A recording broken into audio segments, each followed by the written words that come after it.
Welcome back to Odds of War. I'm Matt. And Marcus. Oh, that's awesome. Welcome back to Odds of War. I'm Matt. And I'm Marcus. And today we've got an awesome game of Kill Team Commanders. What?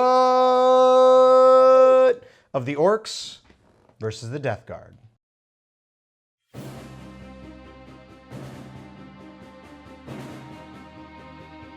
Today, the virulent Death Guard find themselves on the brutal end of an all-out attack by Ork forces.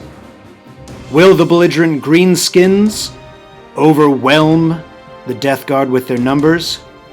Or will the Death Guard prove disgustingly resilient? Find out today on Odds of War.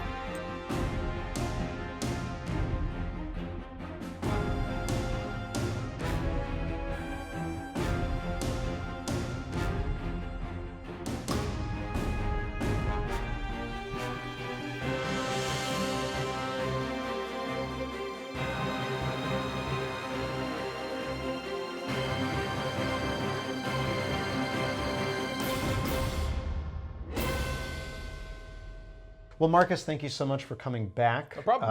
I'm excited. Always happy to come back. It's always fun. Yes. I'm really excited for this game. Yes, and I'm hoping that this one stays. Yes, yeah. We have a lost episode officially. Yeah. Last time you came over to film. What was that one? It was My Thousand Sons versus Your Orks. Yeah, that's right. Yeah, and it was going to be, too. yes, it was a very good game. It was really cool, but it's lost to the ether. Hey.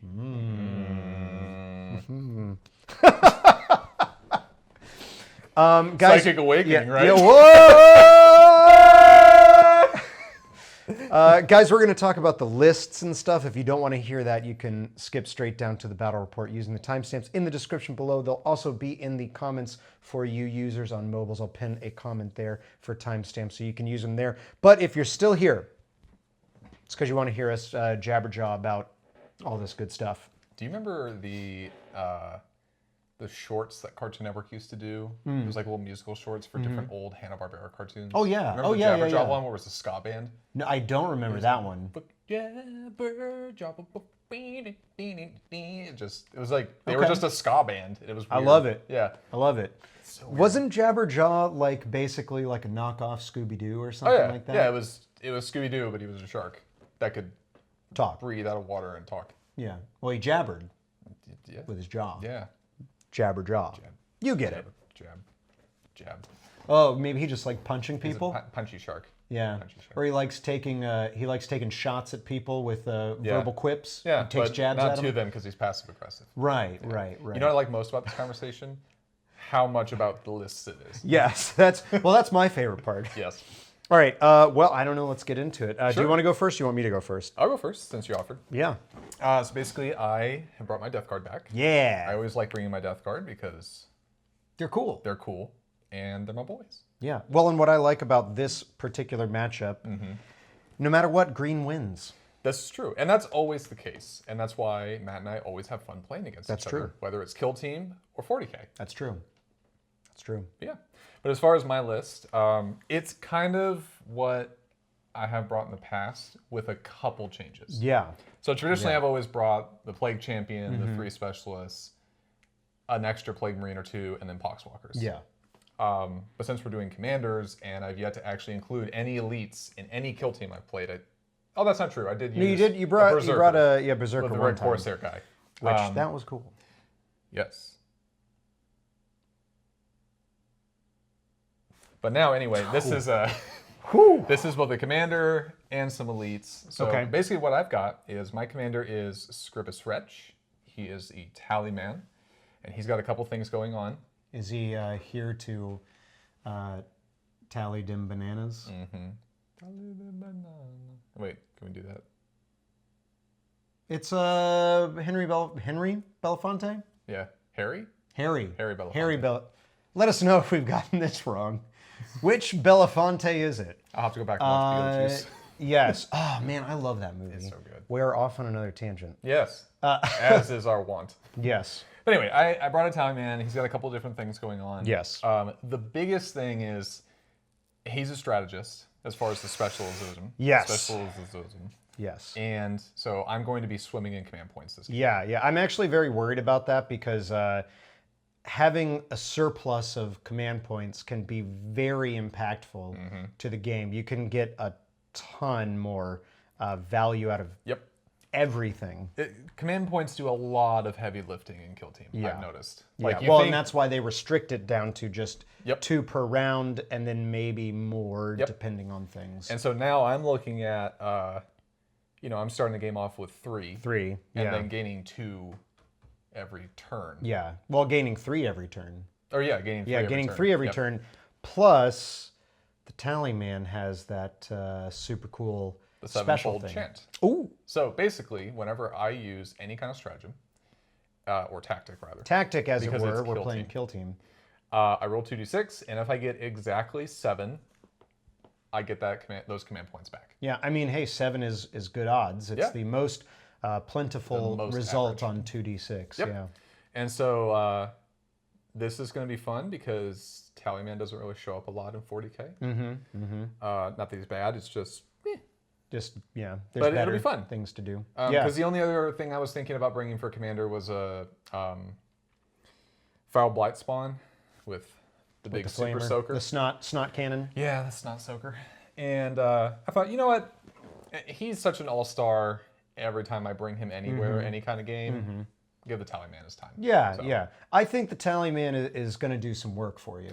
Yes, especially considering one of his other things is his Commander Aura, which is his reroll hit rolls in the fight phase. Ooh. And so that's going to be really helpful for this guy, and this guy, and that this guy. And actually those guys. Yeah. So that's going to basically be really cool. everyone. Yeah.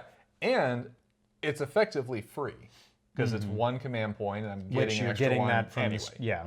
So if I wanted to just always have it up the entire game, then I'm still at normal command points with you. Right. So I thought that was kind of cool. Yeah. So beyond the commander, my leader is a Blightlord champion, and he's basic guy. He's got a combi bolter. He's got a bale sword. That's it. Okay. That's it. Okay. And then as far as specialists go, I've got a Blightlord fighter. Oh boy. With the big boy flail of corruption. No. That's going to be bad. I can't let that touch my commander. Yeah. Because the thing about that, just like in 40k, it's D3 attacks per hit. Per hits, D3 per attack. Yeah, D3 attacks per attack roll. Yep. So yeah. And it's a lot of attacks. As a combat specialist. An extra one. So he's at 3 attacks. Yes, that's 3d3. 3d3 attacks. Yeah. And not that it matters this game, but they still have Death to the False Emperor. So there's that. And it's good thing fun. I'm not playing Sisters. Yeah. But we'll have to do that sometime. I'll have to bring, that'd be or pit you against one of the other Imperial armies. If you guys want to see 2 armies that just headbutt each other all game, it'll have to be me versus Tim's Custodes. Oh, yeah. I've played against him twice, like 40k games, and it's always fun because it's just all kinds of toughness, just all slapping each other. Yes. And then, so that's that. And then I have my other Viralon, the classic. He's actually a veteran this time. Oh, instead of a zealot. Okay. Actually, I think I'd always made him combat in past games. I think he was your combat guy before. Yeah, but now he's a veteran. I want him to be a little more mobile this game. Yeah. So if I want to employ the whole pre-game move nonsense, I can do that. You got options, yeah. Yep, but he's still the same. He's a fighter. He's got his great plague cleaver, and we're gonna see if we can cut through some people. Cool. And then after that is we have a gunner. Yep. He's got a blight launcher, and he's a demolition specialist. Oh man, that's so good. Because since what was it, elites that did the faction traits, I get my inexorable advance. So being a heavy, don't matter. Yeah, it don't matter. Yeah. Yeah.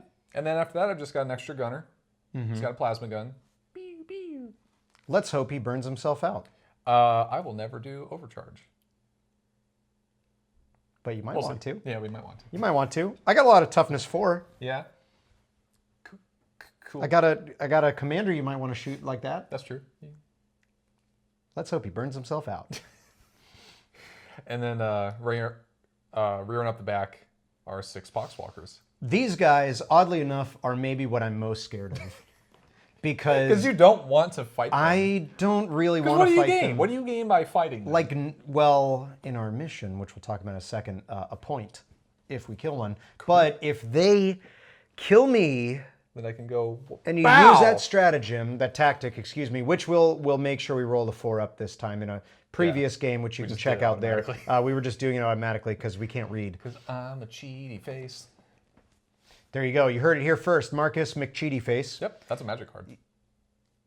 Cheaty Face. Cheaty Face? Yeah. Oh, it is? It's from an unset.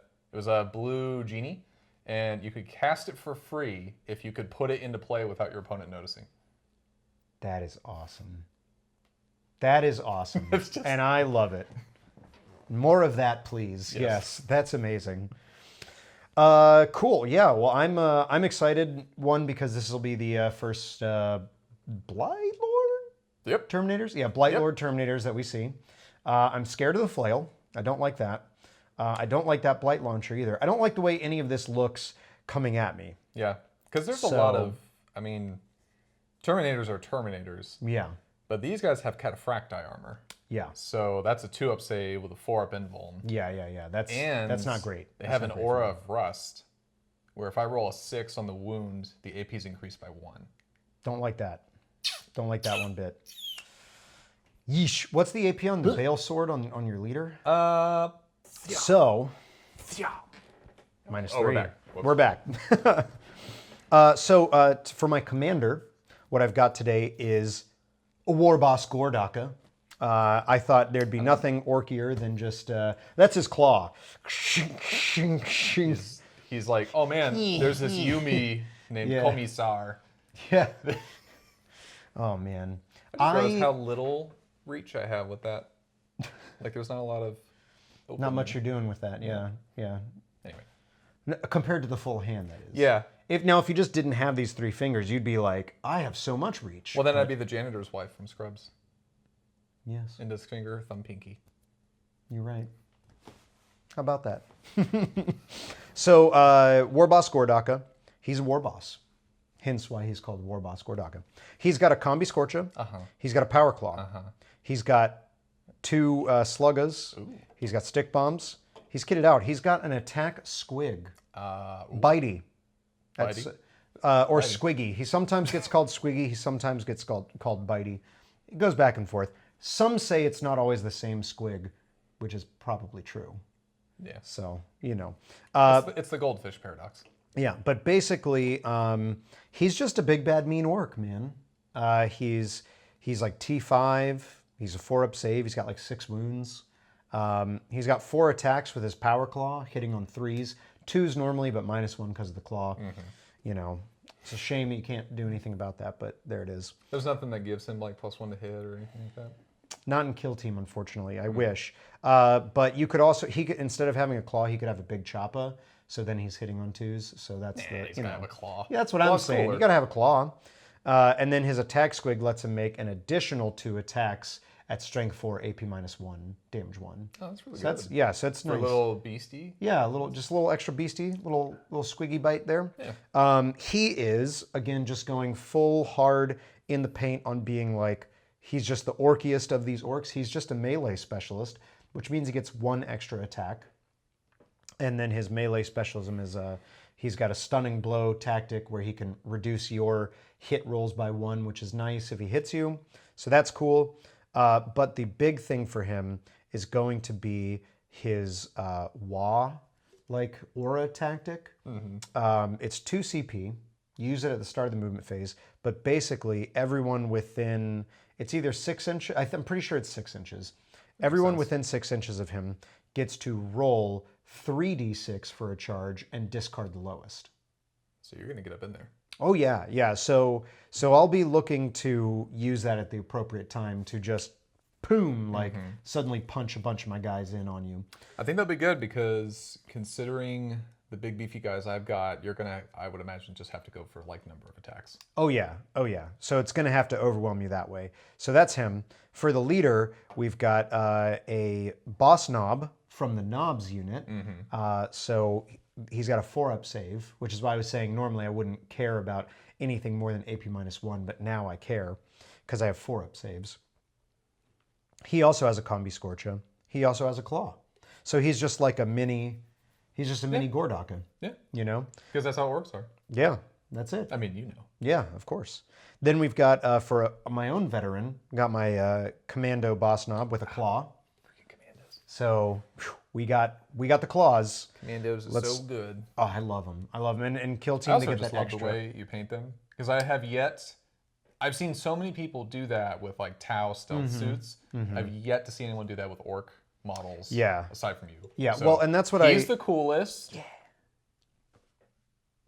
Okay, great. Yeah, I'm actually It's aggressive. someone. Yeah, I know. Someone actually messaged me. They left a comment. They asked me to do like a little conversion tutorial and then maybe like a painting tutorial for that stuff. So I won't say look for that soon, but eventually. Look for that eventually. Within the year. It's 2020. It's a new year. Before 2021, look for that. There you go. Then we've got a boss, or we've got a Nob, again from the Nobs unit, with a big Choppa and a Slugga. He is my combat specialist. Combat specialist will have the second boss pull. That's how it'll be easy to tell. So again, he'll just have a +1 attack there. So he'll have 4 attacks at strength 7, AP -1, damage 2. So many attacks. Like, very nice. And then we've got a comms specialist Nob with a big Choppa and Slugga. He's gonna be rolling around with my 4 non-specialists, 2 Ork Boys with Shootas, and 2 Ork Boy Gunners with Rockets. Now I do just want to point out, you'll see this guy here, he's got some sort of janky AdMech weaponry that he's looted. He's one of my looted tank busters. I recently completed a big unit of them with a lot of conversion work and stuff like that. And I just wanted to show him off, but that's what he is. Also, canny viewers among you will notice that the 2 Ork Boy Gunners here are on 32 mil bases, while my 3 Nobs and these 2 Shoota Boys here are on 25 mil bases. I've been collecting Orks for a long time. Yeah, you don't want to see the room that's over there, and then try and argue that he should convert everything to 32 mil. Yeah, Because yeah. that would be rude. Yeah, one day I will eventually. Godspeed.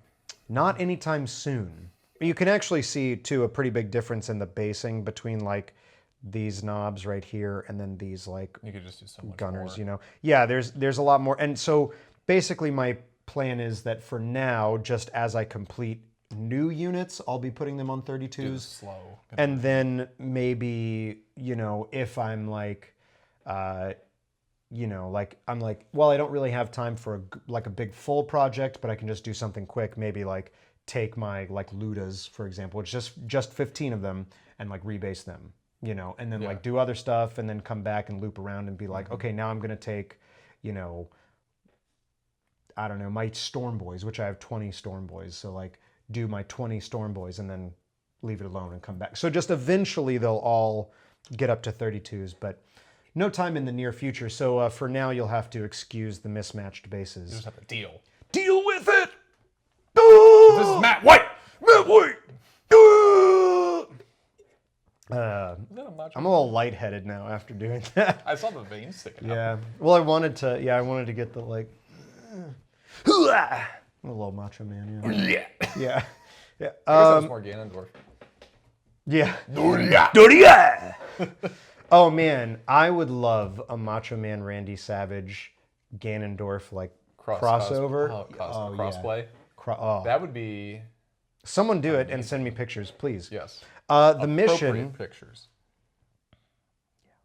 The mission we're doing today is out of course, the Commander's book. We're going to be doing all-out war or all-out battle. We'll talk about it when we get set up as we normally do. Fighting. Yeah, it's basically kill each other, which that's what we're excited for, especially as Orks. Yes. So that being said, before we go into it, just please remember, we are excruciatingly close to 1,000 subscribers. At time of filming, we're at like 960. So if you haven't already and you've been enjoying the videos, please consider subscribing. It would really help us out to hit that 1,000 mark. And hit that like button if you end up liking the video, and let us know down in the comments what you liked, what you saw, if we got any rules wrong. 10 internet points for the first person to get a rules wrong, or comment on a rules error. 5 internet points for the second person, and no internet points for anyone else. All right, and with that, you ready to do it? Yep. Let's do it. All right, we're getting set up here for our game of all-out attack. In the scouting phase, I picked take forward positions. Marcus, you picked plant traps. I did. On your D3, you rolled a 2, so which 2 items would you like to trap? Well, with Mr. Man being in this area, I'm going to go ahead and trap this and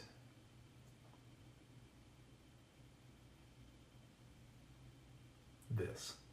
Okay, great. So we'll go ahead and get set up, and we'll be right back. All right, we are all set up here for this game of all-out attack. That's our mission type. The Orks in a 2-pronged attack, kind of like the Zulu warriors.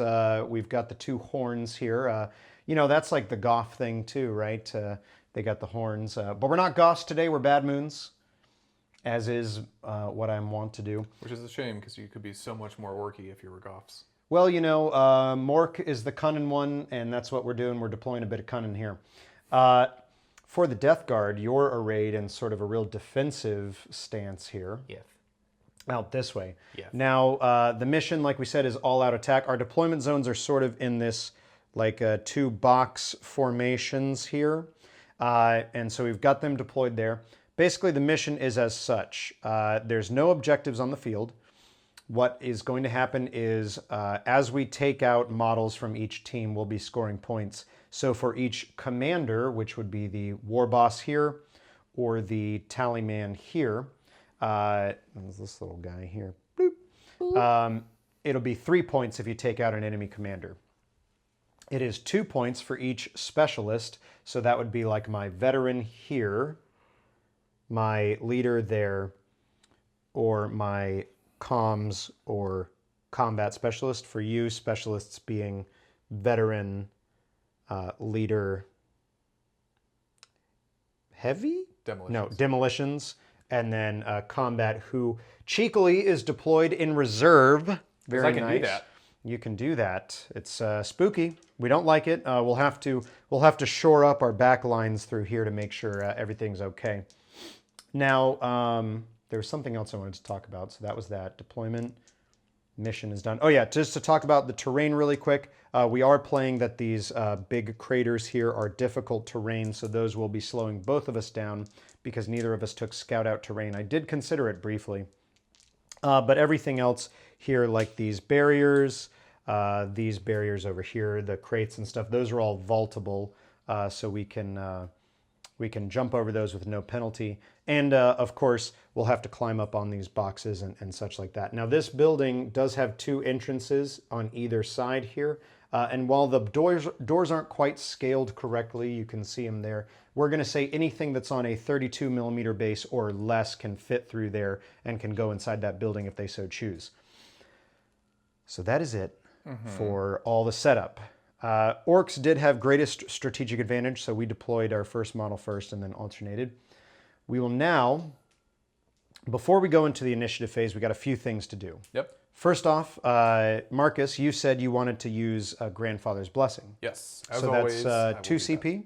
It is 1, I believe, but I'm usually wrong about this stuff. Well, We're just going to consult the book. Yeah, you know, when in doubt, check the book, like the Tallyman. You can see his little book there. Did you like that? You like that one, guys? How about that? Checking the book. The Tallyman. See his book? Look at that. Look at his Look at that. Great job. Marcus, can you tell us really quick the hash marks on it? Did you do that freehand or is that a decal? I did that freehand. Woo! Look at that. Freehanding it, everybody. Matt's right. So, usual. yeah, so Grandfather's Blessing, it is 2 CP. So that will bring you down to 1 because at the start here, right, you've got 2 CP as normal, 1 for normal, 1 for your leader being on the field and not shaken, 1 for your commander being on the field not shaken. But now you're down to 1. Yeah. But Who are you blessing with from the grandfather? Your veteran. It's got to do okay. Fire on. So on a 2-up, he's blessed, but on a 1, bad things. Bad things. Let's find out. Let's see what happens. Virulon, is he blessed? Please. Yay. Okay, he's fine. That's a 5. So okay. he's got +1 to hit and wound. Okay. And then now your tally man does something special when you use a tactic? Yes. The 7-fold chant. Does the 7-fold chant succeed on its first time? No. But it would have been cool if it had. It had, yeah. All right, so that's that. So he's blessed. I'm also going to spend a command point. So in the scouting phase, I chose take forward positions. We're going to do that and also spend a command point for my veteran pregame move. So we'll do those off camera and we'll come right back. All right, so the traps. We have, I'm sure all of you guys saw this coming. We have triggered some traps here. So before I do my veteran move, we're going to find out if he's even alive. You fool. So I moved across here. So I've triggered this trap. So Marcus, would you like to roll a d6 for my veteran? Yes. And on a 1, he'll take a mortal wound. Please don't roll a 1. Thank you, because I literally just had that happen to me, and I would have been so sad. And then now my combat specialist moved out here, triggering, this was the trapped terrain? Yep. Cool. So now will you roll a d6 for him? Please don't roll a 1. Whew, thank goodness. Oh. Okay, so they're both fine, but now this and this piece are dangerous terrain, and everything within an inch of it is dangerous. So that won't be too bad for me over here because I'll be able to maneuver around that safely.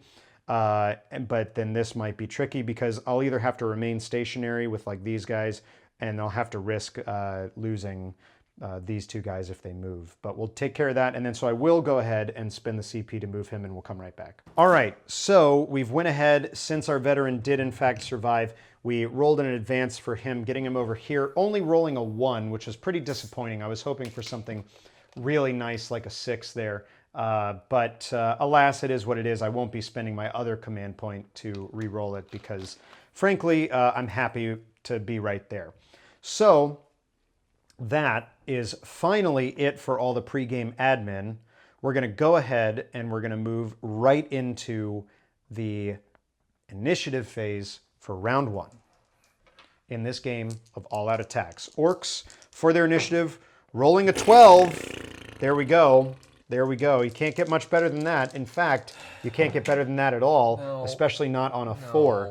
So Orks will have initiative. We'll go ahead and do their movements, and we'll come right back. Well, I don't like that at all. We are at the end of the movement phase for round 1. We know it's been a lot of pre-game admin, but a lot happened before the game even began, but we're finally in it.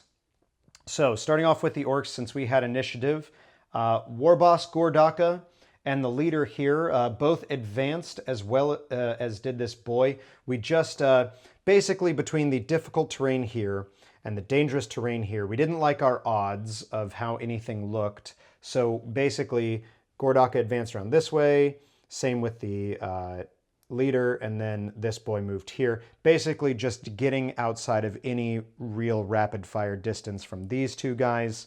And that makes us pretty well safe over here from anything too crazy. This little boy helping to screen out from potential deep strike.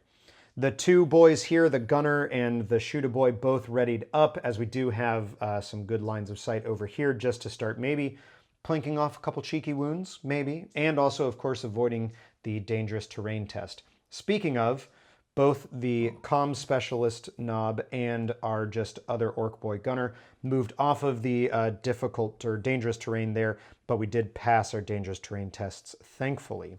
So they've moved. They were slowed down a bit, though, which is why they haven't moved that far. Lastly, for the Orks, our veteran specialist here, he did charge coming from this side of the boxes around, and we did charge into the Death Guard's veteran specialist, actually. We needed a 7 to make it. We rolled a 9, but because of where other Death Guard things were located, I wanted to stay at the maximum just within an inch there. So we are technically in combat, even though that does look pretty wide. And our combat specialist charged this Poxwalker here from over this way. Again, needing like a 5, but making it with a 7. So that's it for the Orks. Marcus, why don't you tell us what you did with the Death Guard? Yeah. Didn't do too much. Not a lot of things moved. Basically, I readied up the 2 shooty guys up here. Up here, readies. We readied him, not that that really mattered too much. We charged our leader into this pocket. We did a charge on him because he didn't actually get pulled into combat. Right, yeah, this was the Poxwalker that was here. Yeah, so he kind of And so he ran around, yeah. And then over here, we had a bunch of Poxwalkers charged into this guy. Yeah, we got quite the brawl over on this side, huh? Yeah, and then I decided to leave the flail guy in reserve for now. Gotcha, gotcha. Okay, and so that is it for the movement phase. We're gonna go into the shooting phase right after this. All right, it is the shooting phase here for round 1. We're starting off with both players now on 1 CP currently. Starting off with readied models. We do have 2 readied models here for the Orks. We're gonna start off with this Rokkit boy here. I was considering commsing him across here, but not only have I moved out of range, but any of his targets are actually outside of 12 and obscured, so a +1 to hit wouldn't be doing anything for him anyway. So he is going to fire all the way across here to your Blight Launcher Demolition Specialist. So it's going to be a single shot hitting on a 6. And rerolling 1 for bad moons. That's a 4. So no hit there, so he's done. So we move into readied models for Death Guard. So which one of these 2 would you like to fire first? I think we're going to do the Blight Launcher into Blight Launcher? comms guy? Into the Comm Specialist here? Yeah, actually...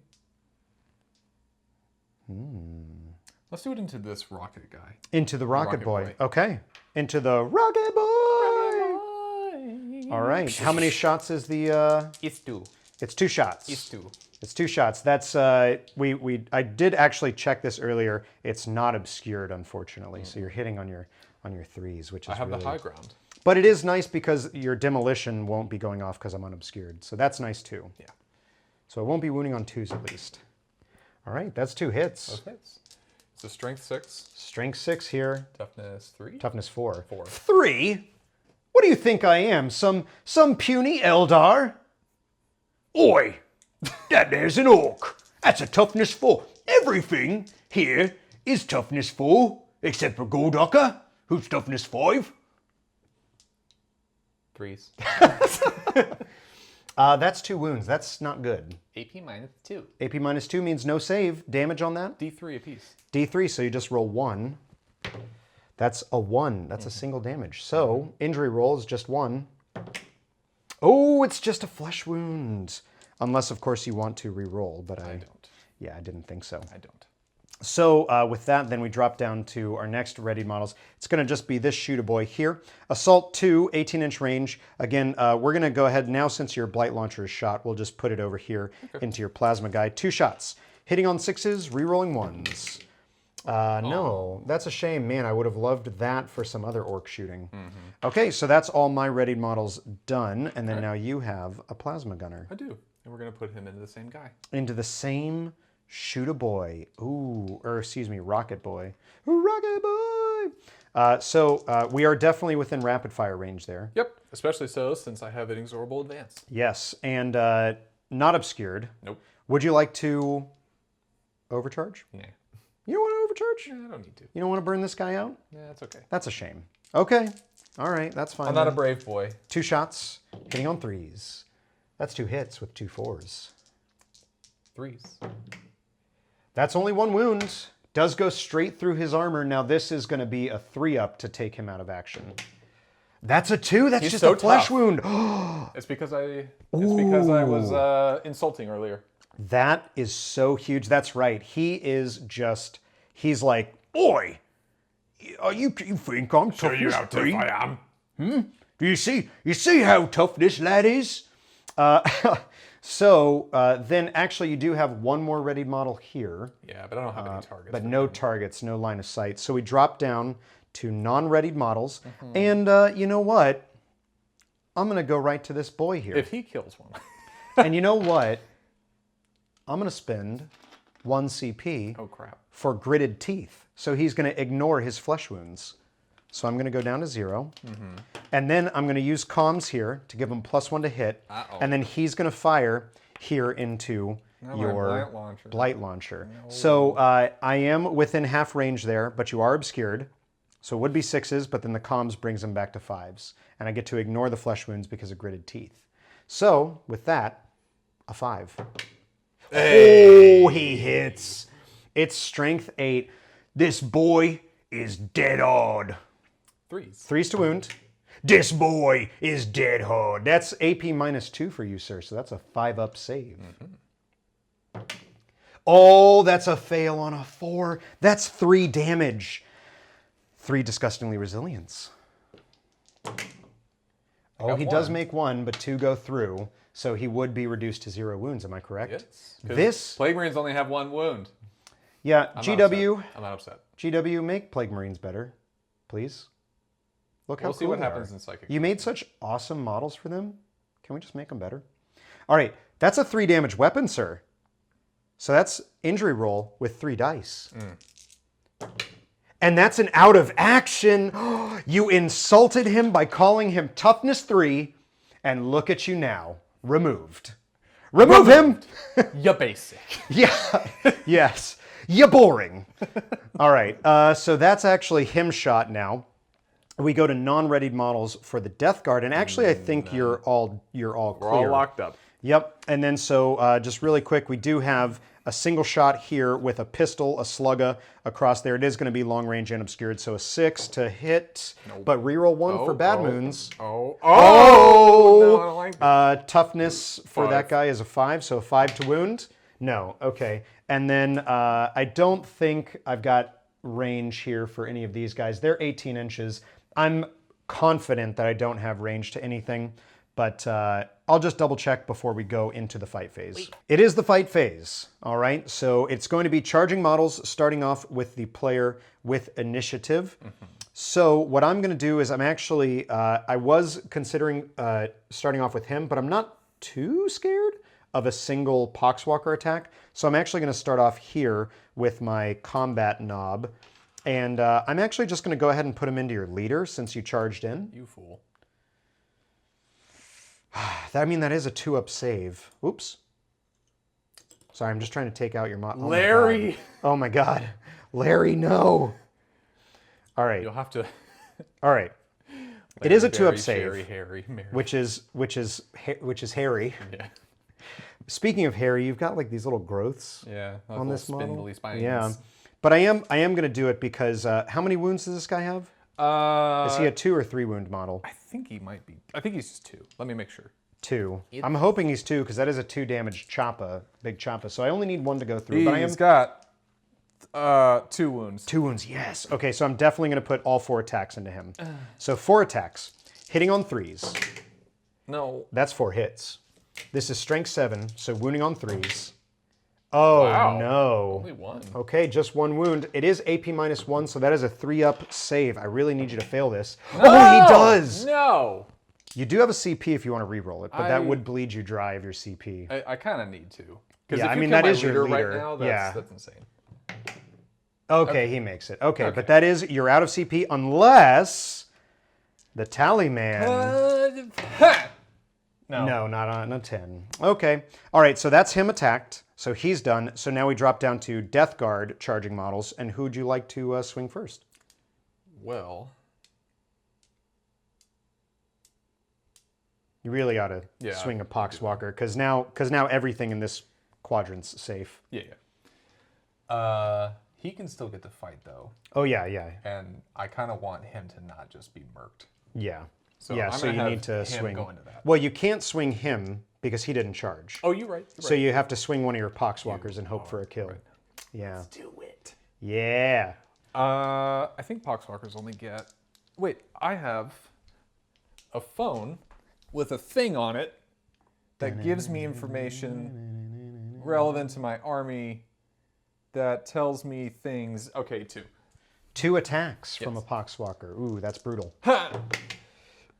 That's a 4 and a 6. Definitely the 6 hits. Yeah, I don't think the 4 hits. I think they're weapon skill 5. Do we want to check that? Do we want to make sure? Weapon skill 5. Weapon skill 5. Okay, so just 1 hit. That's Strength 3. Strength 3, so 5's to wound here. Ooh. Hey! That's a wound.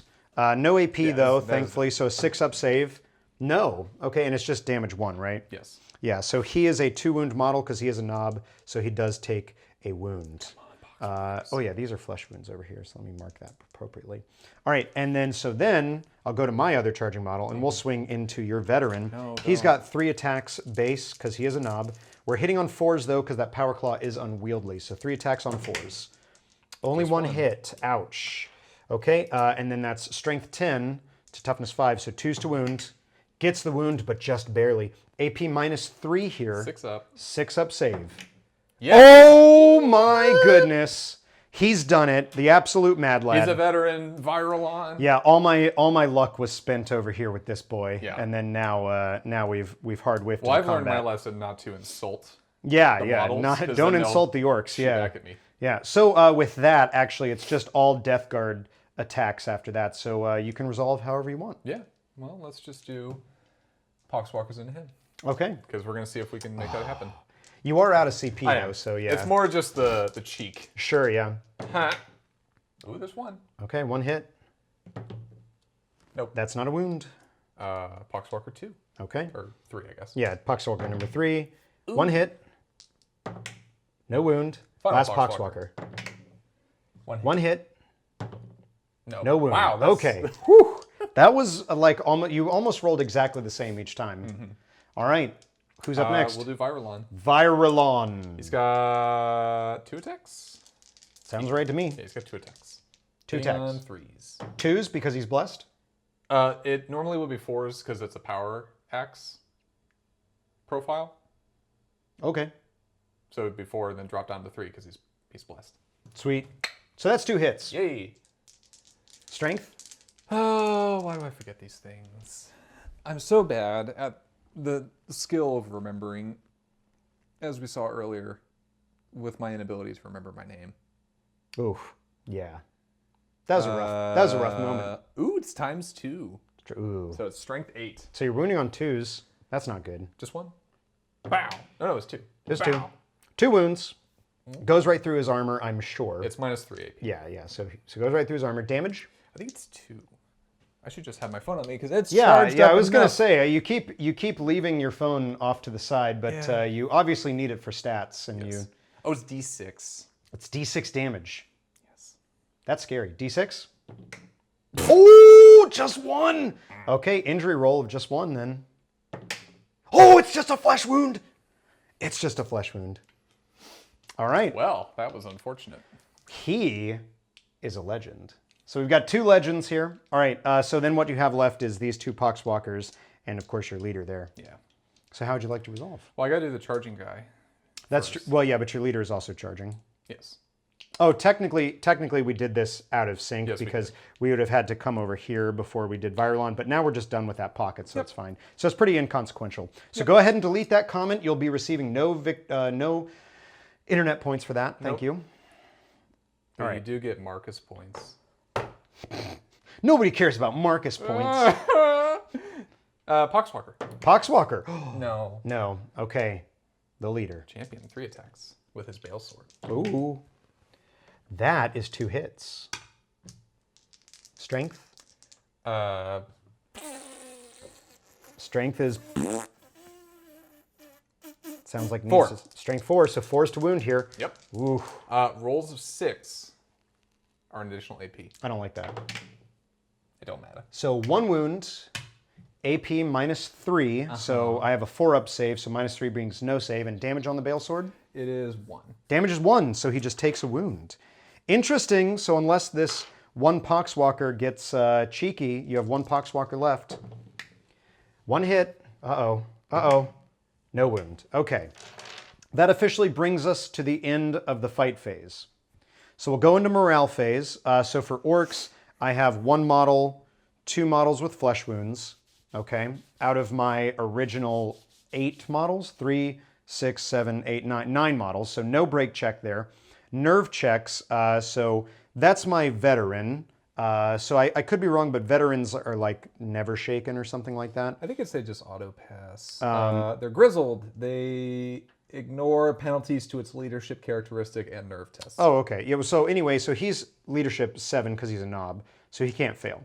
This boy is leadership 6, so he can't fail either.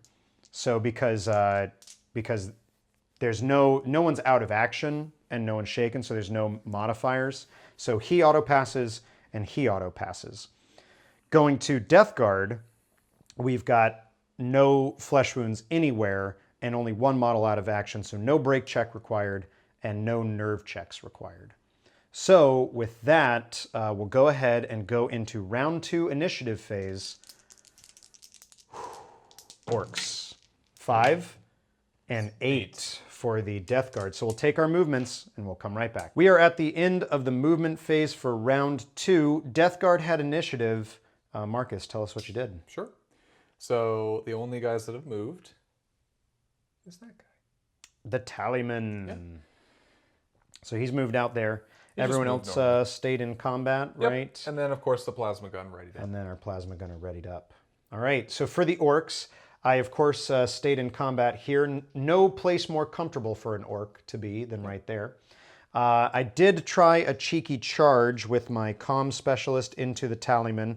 We did the Overwatch off camera because you chose not to overcharge, so we knew you couldn't kill him regardless, but you didn't get the hit. But I also did fail the charge, but I went ahead and took the movement. I needed an 11, so it was a long bomb either way, but I went ahead and I took these 9 inches that I did roll.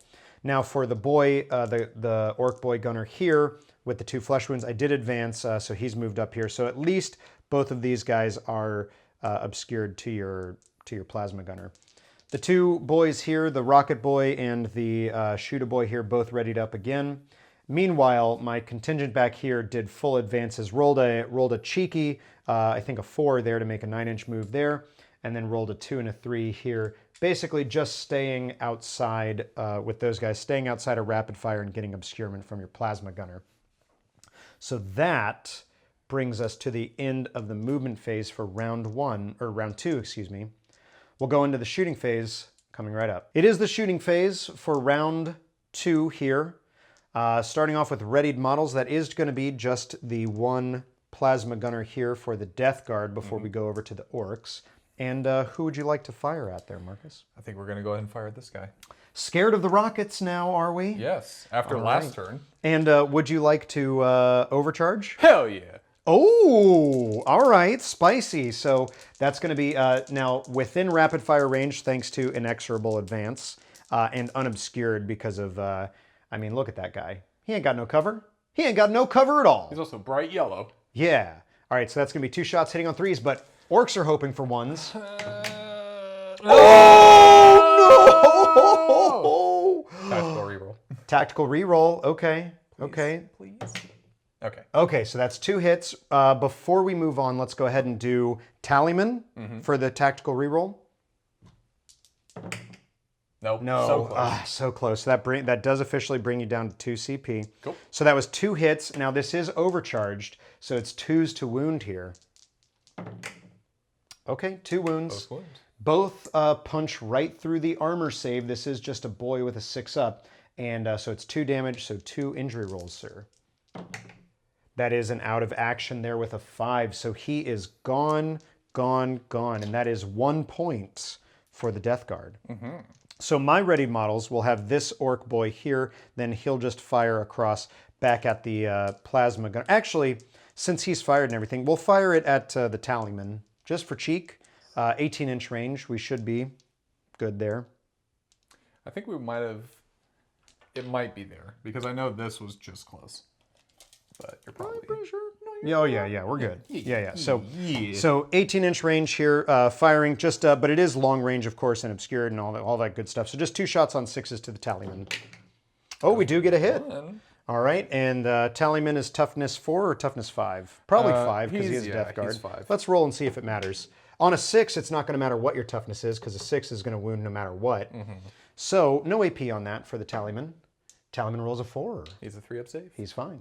Okay, and then now that is it for readied models on both sides. So we drop down to non-readied models, starting off with the player with initiative, which is going to be basically the Tallyman has a pistol.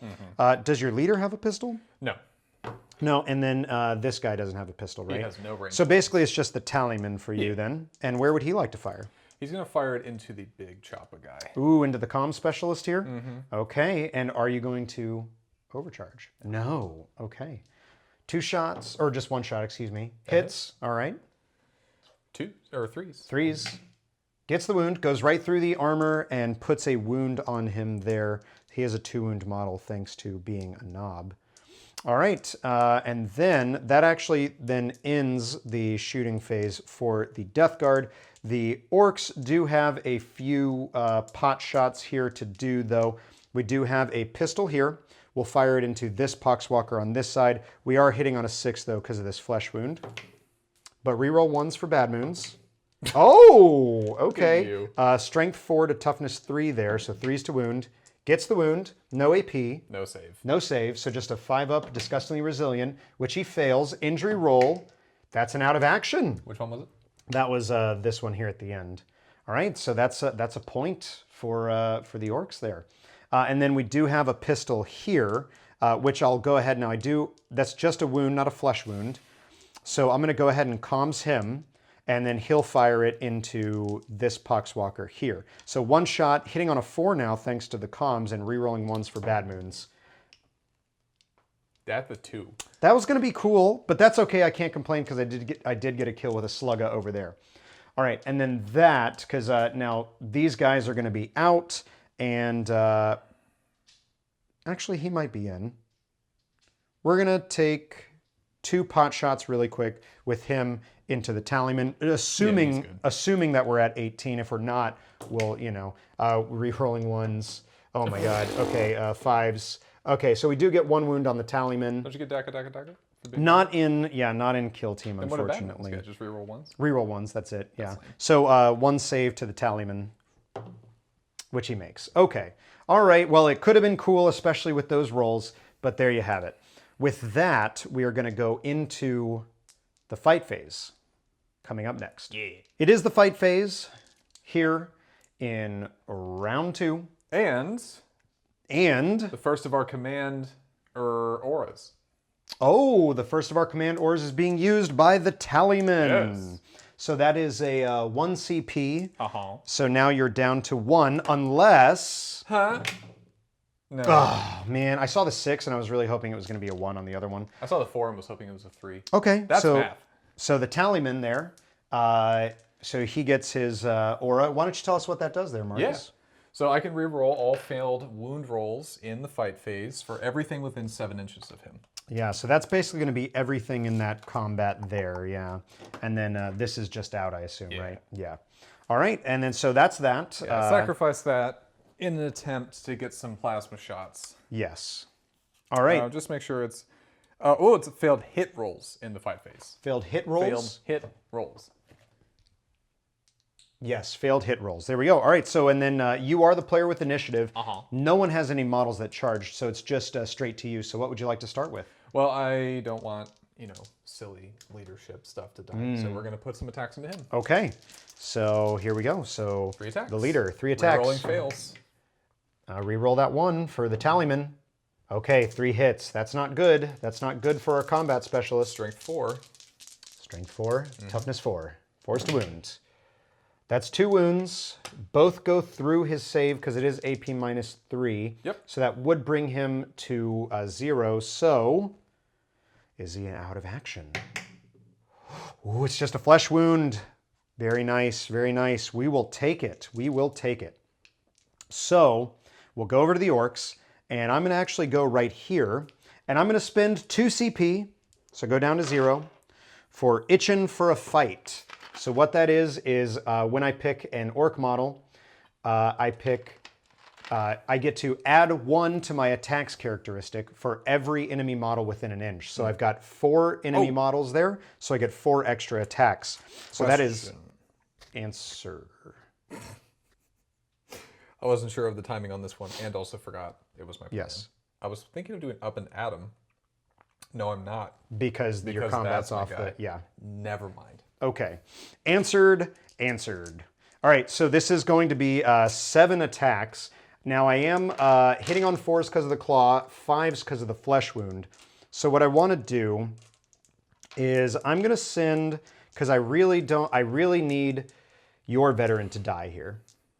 So what I'm going to do is I'm going to send 6 attacks at your veteran and then 1 attack at this guy here. So we'll do the 1 attack into this guy on a 5. Hits, 2s to wounds, no save, D3 damage.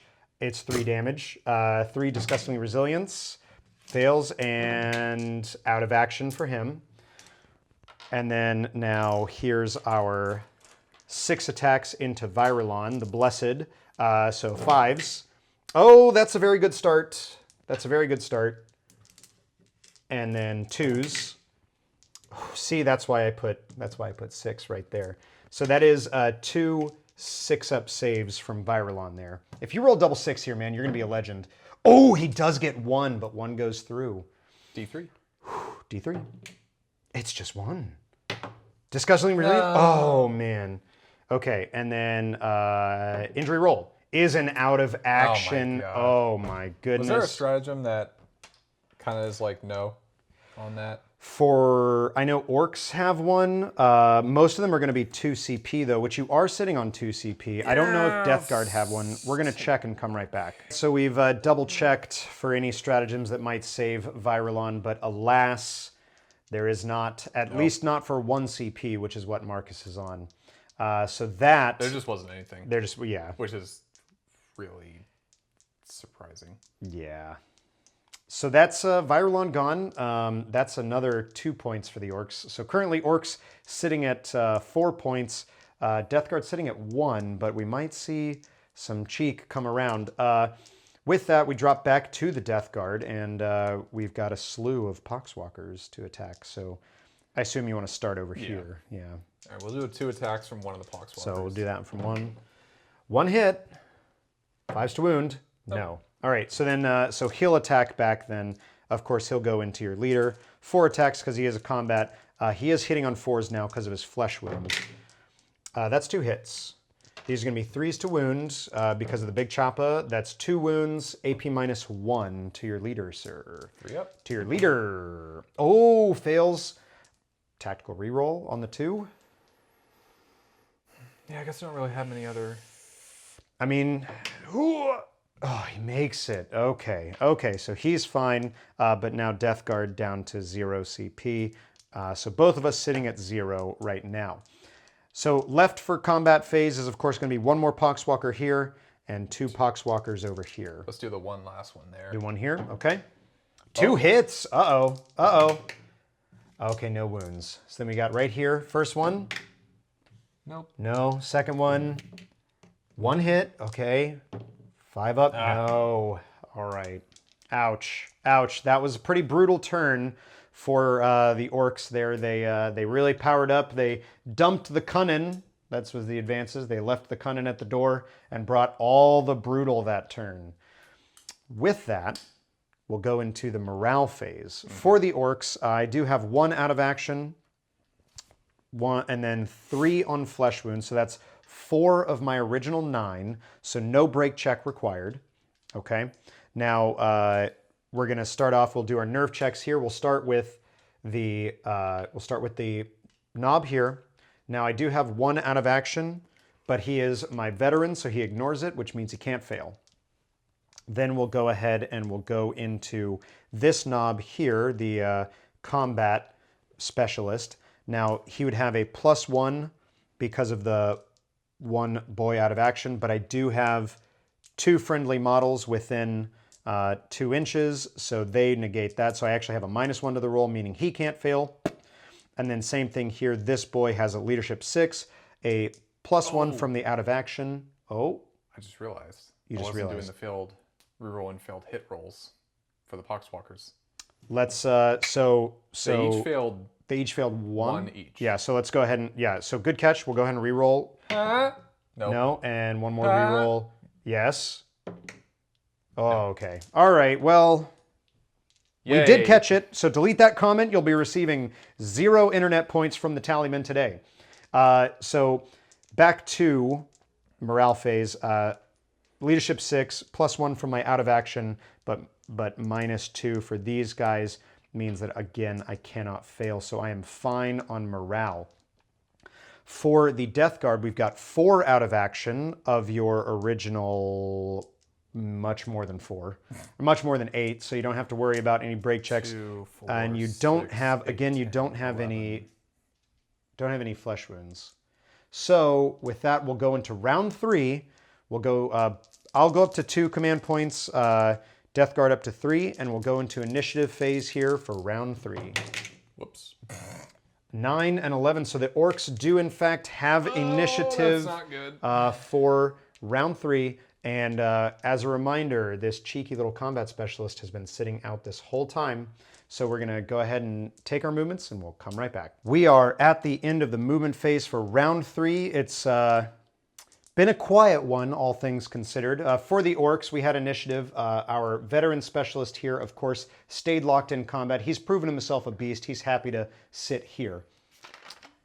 Gordaka, my leader, and this boy all advanced up, staying outside of an inch from this dangerous terrain here because we just wanted to skirt around it.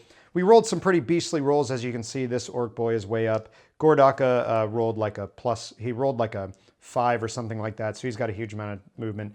Leader's trailing along behind a bit. Readied here with this Shoota boy, just again, not wanting to move him, no real point. I mean, he'll probably get blastoed anyway. And then our comms knob charged the tallyman. He failed his overwatch, and we successfully charged. We charged the tallyman and this guy here. And then our Ork boy gunner charged the poxwalker there. And of course, our combat specialist stayed locked in. So that is it for the Orks. Marcus, tell us what you've done with the Death Guard. Not much. Oh, goodness. That's a summary for this game. Oh, sad. Oh, yeah. Oh, like sad Nurgle noises. Yeah.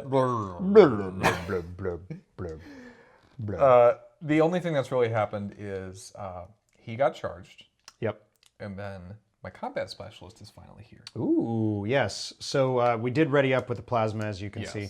Combat specialist came in. You did spend a CP for teleport strike, I believe is what it's called, right? So you can come on anywhere on the board outside of 5 inches from enemy models. We're a little bit outside of 5 inches from this Ork boy, but importantly, we're outside of 8 inches from Gordaka because he does have a Kombi Skorcha. So Gordaka will be unable to claim any wounds this day. But you did spend a CP for that, which means it's time for the tallyman. Will it finally happen? Is this where he does it? The tallyman. Oh, so close with the 8. Oh, tallyman, please. So it's the shooting phase. Starting off with readied models and player with initiative, we're going to have this Ork boy. It's 6s no matter how you slice it, so I might as well try to take out the threatening gunner over here. So 2 shots hitting on 6s, re-rolling 1s.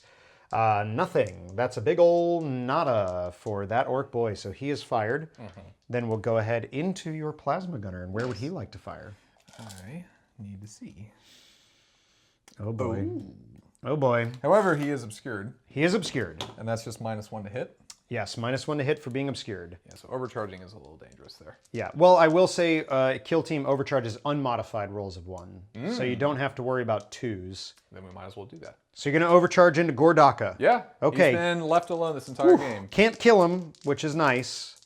So hitting on 4s, and then no rerolls unless you spend CP. But cooking yourself on 1s. Oh, wow. Oh. Yes. Ooh, but thank goodness for Kill Team unmodified rules, Yeah. because otherwise you would have just cooked yourself for nothing. Super dead.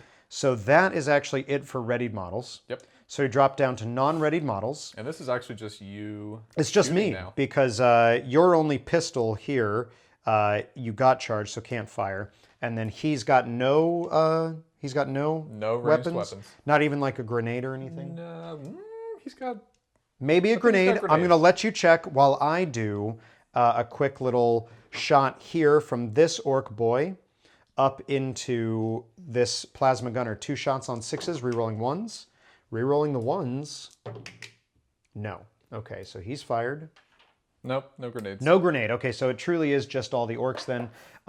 So we'll go ahead, then we'll go into Gordaka. He's going to fire his his Shoota profile from the Kombi-Skorcha into here. 2 shots on 6s, rerolling 1s. No. Our leader, yes, because we do have a little window right here. So the leader firing his Shoota profile across 6s, rerolling 1s. No. Okay. This is what I like about orcs and shooting, is that it's really fun because when you do hit the 6s, they feel really impactful, but they also just miss a lot. So then we'll go ahead and we'll go into this knob. He'll fire into this, that Poxwalker there. 1 shot, he will take the comms bonus. That cancels out his flesh wound, so 1 shot hitting on a 5 up. Rerolling a 1 for bad moons.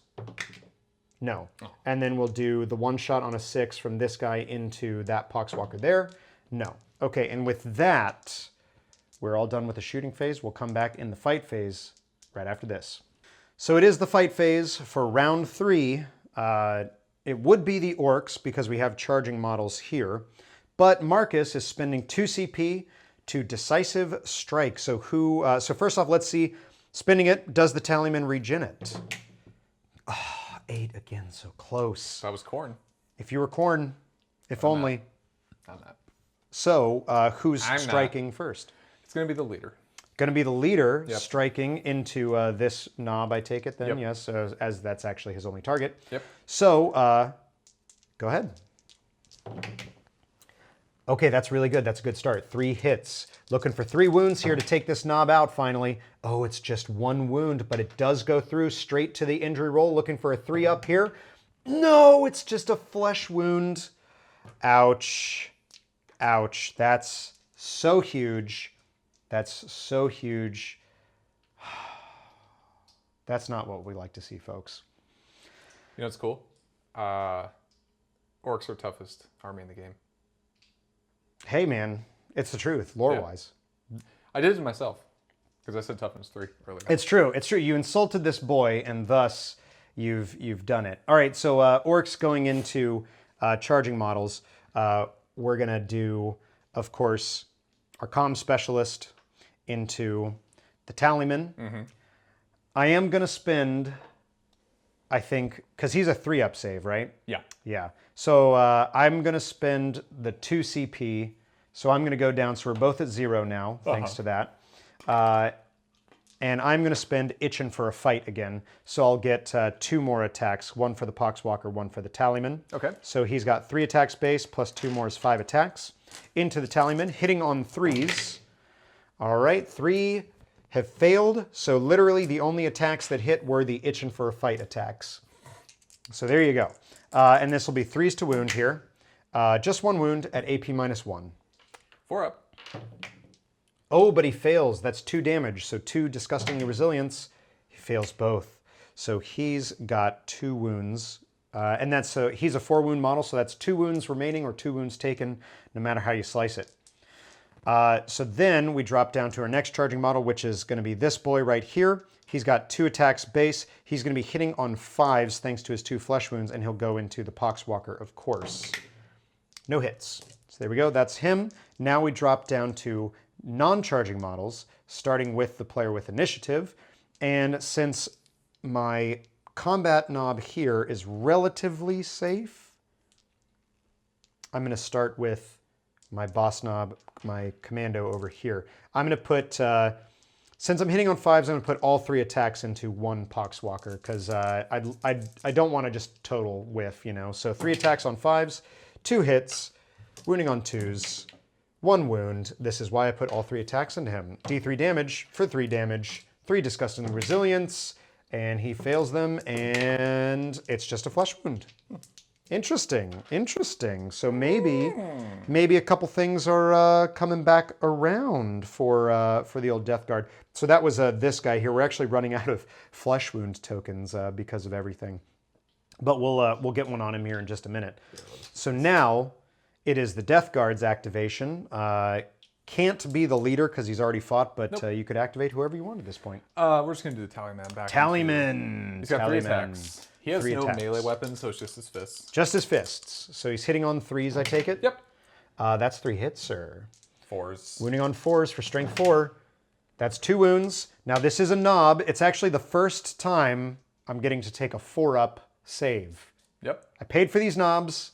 A 4-up save. I swear if he fails these, I'll be so... Oh! So that's fine. I don't have any CP, so just 1 damage, but he is on 1 wound already, so it will take him to his injury roll. Just 1 injury roll. Oh, it's an out of action. Are you serious? Are you serious? That is what the Death Guard needed. Oh my god. And we'll actually we'll recycle his wound token there now to do that. He just got punched in the face. Hey, I mean, the tallymen don't play. He's tallying. He's been counting for 10,000 years. So interestingly, that does take Death Guard up to 3 points because that is a specialist. So suddenly, this game was looking pretty dire, but it's looking a lot closer now. That's so insane. All right, so now we go back to the Orks, and actually the only model I have left to swing is my combat specialist here. So 4 attacks, and I'm just going to keep trying to punch down this leader. I mean, there's really no reason not to. So 4 attacks. We are going to be hitting on 5s now thanks to our flesh wounds. That is 2 hits. Wounding on 3s. That is 2 wounds. AP -1? AP -1. Oh, he makes them both. Okay. All right, and then now we drop back down to Death Guard, and it's just a flurry of Poxwalker fists.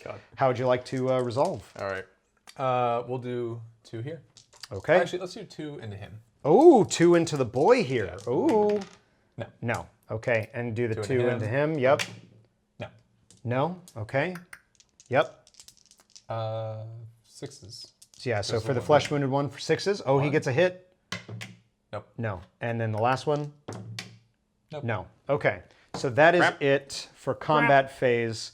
We'll see. Round 4 is going to be an interesting one, especially with this guy in play here. So, morale. This is going to be important. Okay, so Orks have got 2 out of action. 2 out of action. 1 on a flesh wound, so that's 3.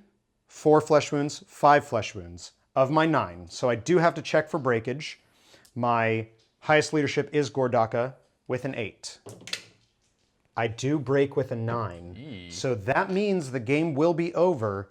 We're going to double check really quick if the Death Guard even have to check. We've got 4 out of action, 5 with a flesh wound, 5 with a flesh wound. That's it. And how many was your original? We had 6 Poxwalkers, 3 specialists. 9. And then 2 more. 10, 11. So you don't have to. So that's actually the end of the game. The Orks have lost it on a break roll because Gordaka was not a strong enough leader. Oh my goodness. The Death Guard have proven to be just resilient enough. Let's talk about it. I don't accept. So there you have it, man. A Death Guard victory.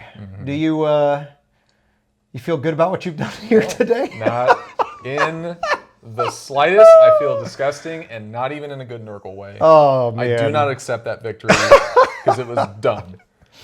Well, these guys did not do anything. Your guys did so many things, and then because Gordaka... he couldn't shout loud enough. Yeah. And then it was way over. in the back.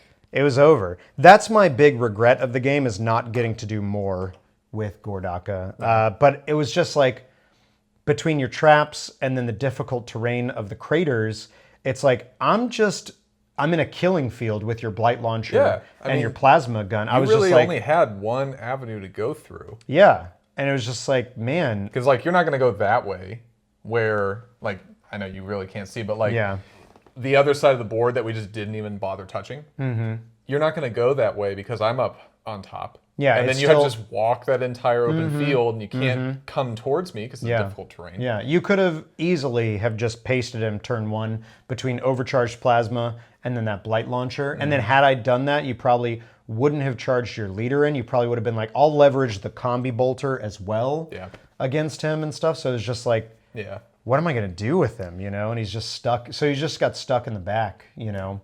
Which, I mean, eventually... late game, I was like, well, he'll come back around. And I'll be able, with some advanced rolls, and I'll be able to soften up your team. He'll come in and do something, and but we'll just mop up. Just didn't get that far. Nope. Just didn't get that far. And I mean, my biggest regret, I think my 2 biggest regrets were making Virulon a veteran.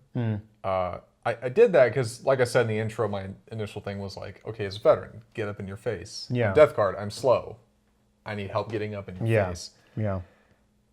But then we went into the deployment zones, and then I saw kind of what I was working with, and I just didn't feel like I had good moves for that veteran move.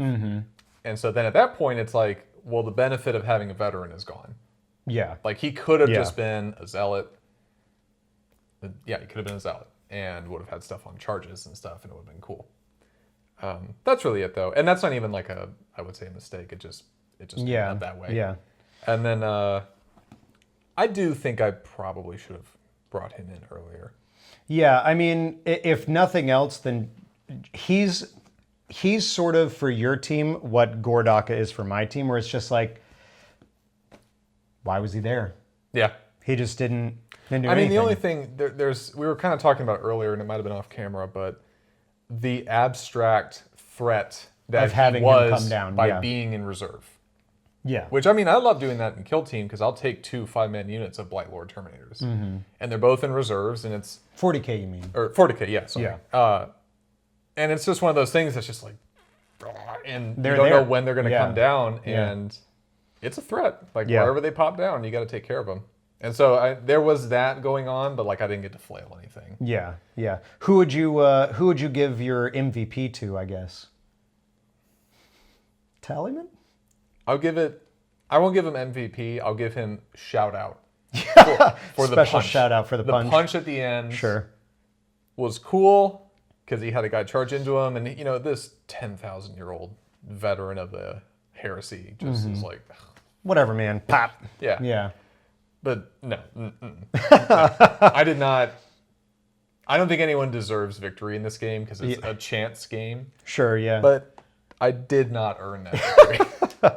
Well, that's how it goes sometimes. It is a dice game like we were talking about. And I mean, that's what happened is like, I think clearly had a commanding lead in that game. I mean, as far as the points were concerned, it was very close because it was 4 points for me, 3 points to you. But I mean, action-wise. Yeah, but it's like I controlled the pace of the game. Like I set the pace, I controlled it. It was my game to lose. And then that one critical break roll was... That was it? Yeah. That was it, yeah. Yeah, and at first we were kind of talking like we could have just rolled dice at the beginning of the game and that would have been the game. Yeah, could have just like set up and then gone like, cool, do I break? But there's so many other parts that led up into why you failed that roll. Right. I will say for me, I'm going to give... I have 3 MVPs.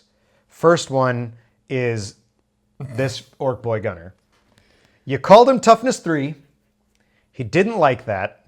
Took 2 full shots. And he just pasted your gunner. Yeah, my Blight Launcher. Yeah, your Blight Launcher. He was like, oi, Toughness 3. Pew! Dead. Just boom. Done.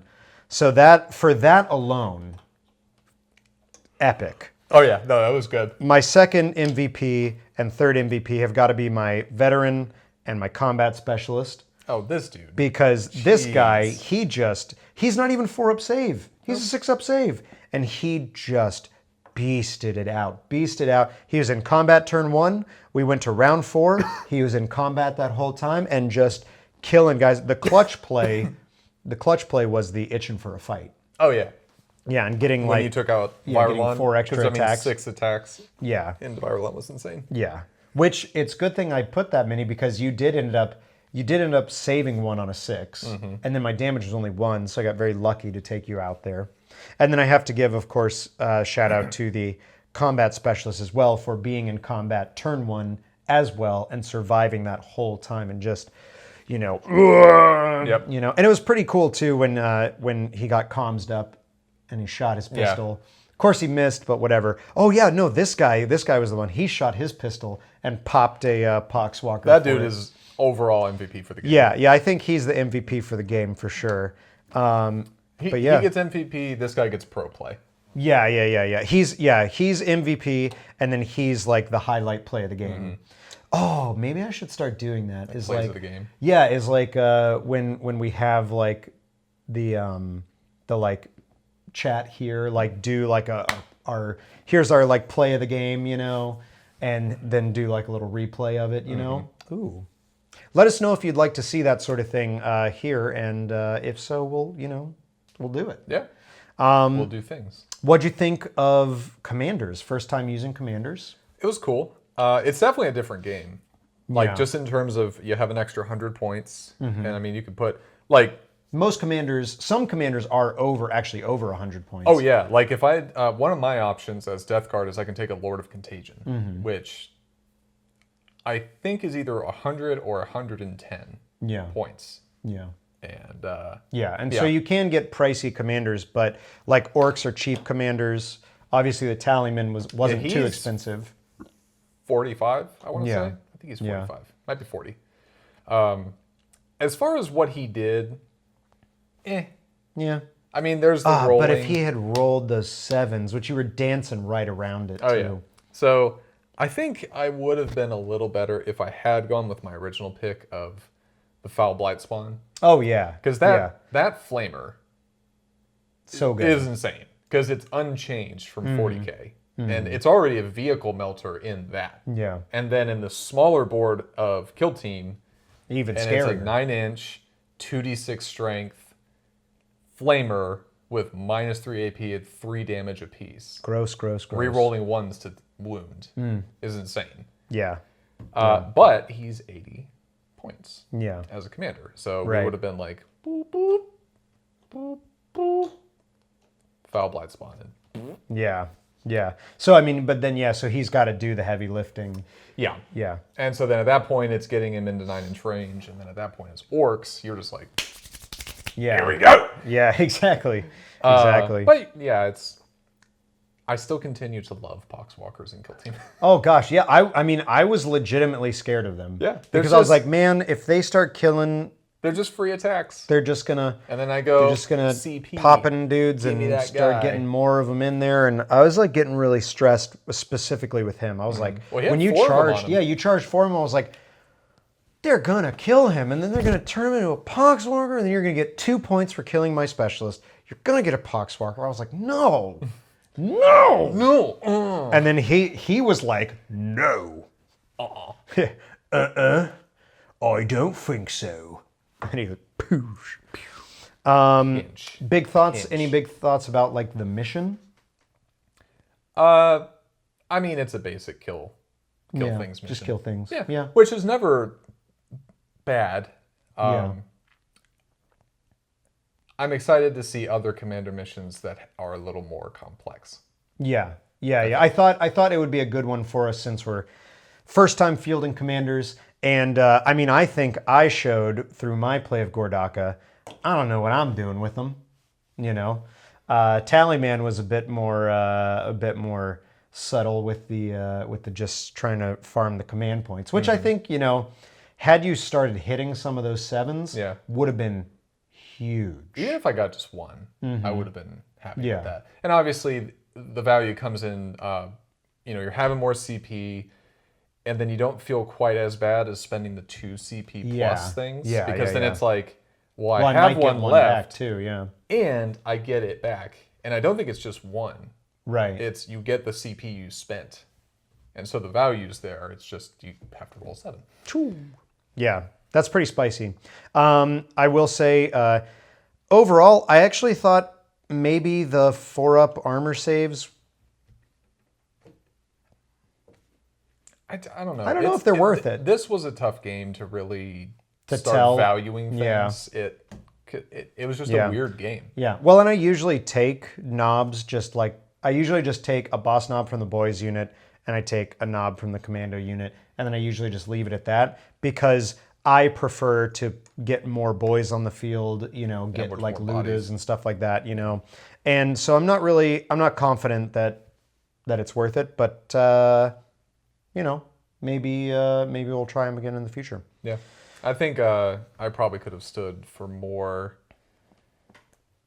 maybe more Plague Marines. I just think some more range would have been helpful. Yeah, because like he turned 1, that's 4 shots off the board. Yeah, him turn 1, that's 2 shots off the board. That was huge. Yeah, Then it's just him. That's it. Yeah, and you didn't really have a lot to. You didn't really have a lot to really like shoot back off. Shoot back at the orcs. Yeah, and I think if I brought Blight Lords again, I would probably just not do the flail. Because, like, the thing that's the most valuable part of the flail is the damage spillover, and that just doesn't happen in Kill Team. Yeah. And so then at that point, it's like, okay, I can get a lot of attacks, but Yeah. Whereas it could just be a Bebotic Axe cleaving through things, and then Combi Bolter. Or, honestly, this is where you do Combi Meltas. Yeah. Because, I mean, you're just you're danger close all the time. Especially if you teleport strike. You're going to get the Melta rule. Yeah, you're immediately in half range, and you're just like, and things are dying. Yeah, I like that. And then, like, I would much rather that than the flail. Because, like, he came in, and granted, he didn't get really shot. But he came into play, and then it was like... Yeah, I think the reserves play with Terminators. You need to bring shooty Terminators and not melee ones. I actually think the flail could be really interesting. Like, if you look at... Like, if you had that flail... Like, let's say he had the flail. Oh, if he was in play... And he went against something... Like, if he charged into, like, 6 boys, and you could be like, okay, cool, I'll put 1 attack here to this boy, 1 attack to this boy, 1 attack to that boy, 1 attack to that boy. Yeah, so you can, like, and then you just, like, Yeah, that could be big. Yeah, you can do stuff like that. Yeah. And honestly, he also could have just been like a backfield bodyguard. Because if I put the veteran, if instead of putting him in reserve and I had just went next to the veteran, it would have made me think twice. You're not turn 1 charging. Yeah. Because that would just be like... I'm throwing my piece It's both away. of those. Yeah, and that was the thing, is that's why I did go with the aggressive turn 1 charges, because I was like, why not? Why not? I mean, if I get the charge on Virulon, I'll at least get to swing before his axe. Yeah. And then same thing with charging my combat specialist in. I was like, well, I'll be in, and then sure, you can countercharge me, but I still have initiative, and I'll get to swing him first, which I did, And so... it's tough because, like we said this off camera, your leader should have pasted him probably, if not the first round of combat, probably the second round of combat. Yeah, it just never should have, happened. and then just bad die rolls, man. But that's the thing, right? I actually think that's probably the story of the game, is die rolls going weird. Yeah, this was a weird learning game. Yeah. Like, we were playing a game, the mission wasn't really... not to say it wasn't a mission, but it was just kill each other. Yeah. And so this was just, let's try out full-grown kill team. Yeah. Everything. Commanders, elites, everything together. Yeah. And it was weird. Yeah. But only because of the die rolls. Right. Yeah. Well, and that's the thing, is like some of the die rolls, if the die rolls had gone more as expected, I think we probably would have had a much different game on our hands. Maybe Orks would have still lost. Maybe. Yeah. Maybe Death Guard would have lost. We don't know.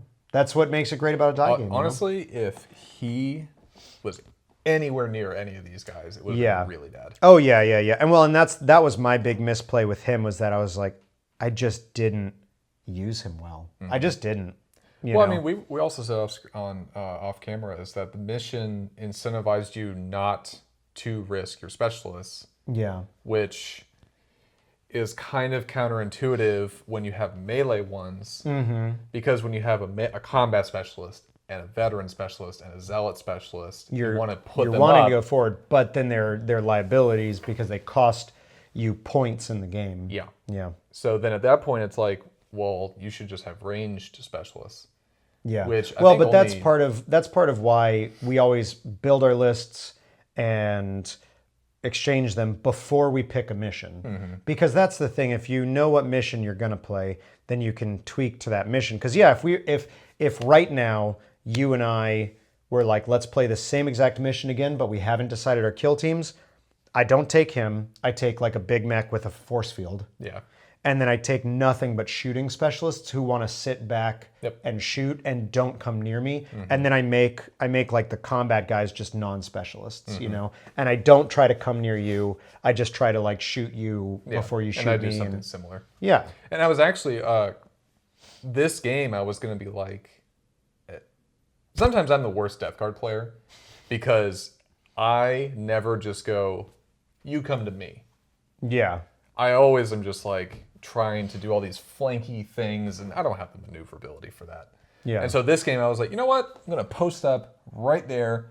I know you're going to run at me. Yeah. And well, and I mean, it actually ended up working out because sure, you didn't kill models and everything like that, but you put enough flesh wounds across there that I even had to take the break check. Yeah. And then I, of course, failed it. And that was really the only fluff relevant thing that happened this game was I outlasted you and incrementally made you begin to fail. Death by 1,000 cuts, you know. And I was doing big, meaty swings with the claws and the choppas and taking models out and rockets and big flashy things like Orks would. Yeah. And then you just outlasted. And death by not even 1,000 cuts, but just by like gangrene. It's a cancerous growth. Yeah. Grows slowly, but it eventually just overtakes, and you have this like bell curve of diminishing performance, pretty much. So thank you for coming in. I really enjoyed it, actually. Even though it seemed like maybe with the wrap up here we were talking, it seemed weird, but I actually really enjoyed the game. Yeah, no, it was definitely fun. It's just thinking back, and it's like that was just a weird game. Yeah. And we hope you guys enjoyed it. If you did, make sure to hit that thumbs up button and let us know down in the comments what you liked, what you didn't like, what you think we could have done better. And make sure, of course, if you haven't yet, please, please, please subscribe. We are so close to 1,000, and it would really be awesome to hit that. And maybe we'll be doing something special at 1,000. You'll see. If you want to subscribe, you can hit that button right there. And if you want to see, let's say, the last video with the Death Guard, you can click that right there. And we'll see you on the next one. Bye. Bye, guys.